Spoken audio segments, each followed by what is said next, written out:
Breaking into a new industry isn't just about what you know, it's also about who you know. In this episode, we're going to talk to you about how you can network and how you can leverage yourself in the job market with your new network.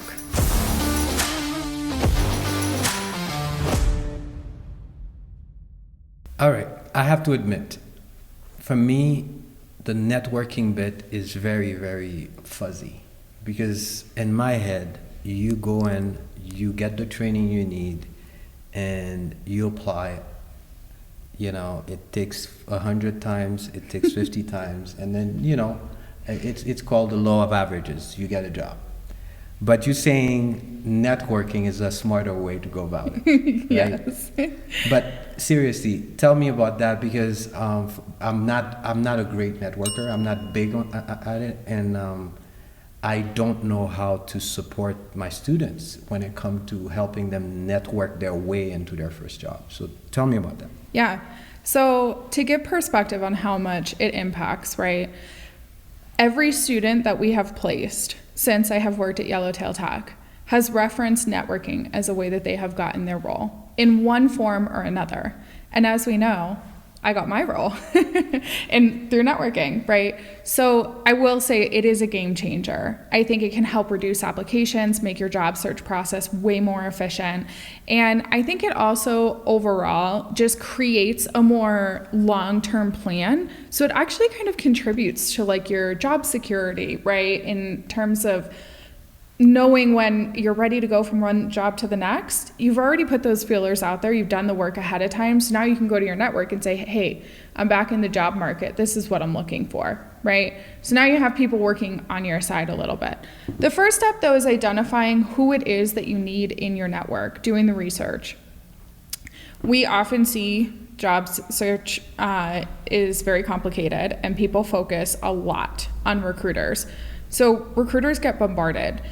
Job seekers need to keep their focus on diversifying their network and not just targeting it to one role and not just targeting it even to people specifically in tech. You have to branch out. So basically you're saying instead of always going at the recruiters to start your networking, you broaden it? Yeah, okay. Absolutely. Yeah, I mean, recruiters can certainly be helpful in job search, but you need to have more than just recruiters in your network, right? They're not making the hiring decision ultimately. So you need to connect with people who are already in the industry, people that can help you with studying and leveling up, even in interviewing, right? We know technical interviewing is crazy different than a traditional interview. So you want to be able to have people that you can talk tech with. Mm-hmm. Yeah.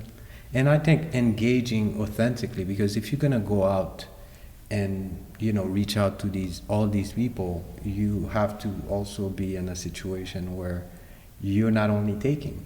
Yeah. You have something to give. Yeah. There has to be some mutual contribution, yep. Right? And so engaging with posts, right? Helping to boost their engagement is one way to just provide that for people in your network. But yeah, commenting on posts and, extending, your efforts to help maybe when it's time for them to job search. Maybe they've faced a layoff or they're looking for a new role. Just doing a little bit more than just sending that connection request. And not only commenting on posts, but posting. Yeah. Because this is something people don't realize, especially on LinkedIn, posting is contributing to the community. Absolutely. Especially if it's valuable what you're yes. posting. Yeah. Yeah, 100%. I mean, I think that's the part where everybody gets scared, is posting. It feels so much more vulnerable than it needs to be.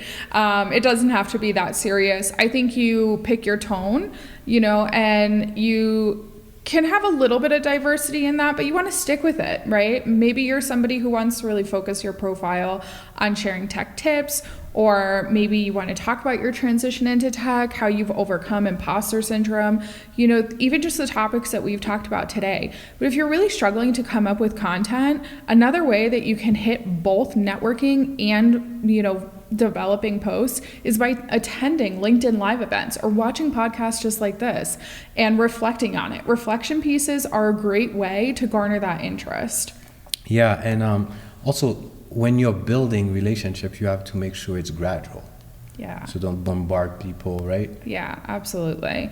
And when I think of a gradual relationship building, I think about the things that we were just talking about, right? When you see that person in your network has posted, go ahead and comment and like a couple of their posts, not necessarily all at once, but organically, because your name becomes familiar to them, And I know when I was organically growing my network, I was looking at who was, responding to my posts, who was reacting to the posts, seeing if they're already in my network. Are they somebody that's regularly engaging? And I have even reached out to people to thank them for their engagement on my content to start that relationship on the right note. That was going to be my next question. How do you go to the next step? How do you graduate to the next step? Because the idea is to gradually build this relationship. Yeah. What's the next step in those relationships? Yeah. So I'm actually a fan of cold connection requests and allowing that to come a little more organically, a little bit more naturally. You can absolutely send a message with a connection request, but if you're sending a message with the connection request and you're asking for something at the same time, I find most people feel that's a bit off-putting, right? And so send the connection request, wait a day or two, then send the message and say, hey, I've seen some of your content. I'm really looking forward to seeing what else you have to post. Maybe where do you get your ideas, right? It doesn't have to be right off the bat like, hey, I need a job. Can you help me out? Or hey, I'm transitioning and I need somebody to mentor me.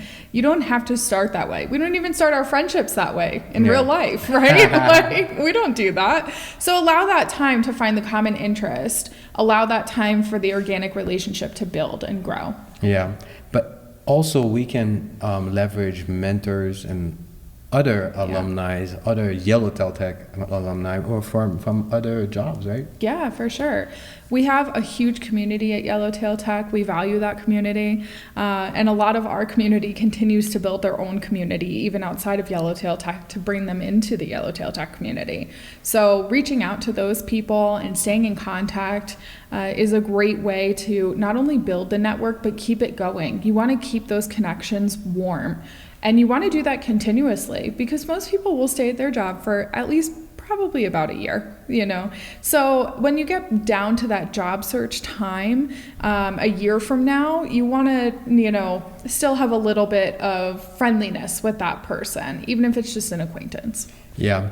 So basically what I see is what I know works for me in networking in general, on LinkedIn, in person, and even in friendship, is the idea of be more focused on giving than receiving. The more you give, it's like putting deposit at a bank. When it's time to actually withdraw, you're gonna be able to do that much more easily. So when it comes to networking, focus on giving and you'll be all right.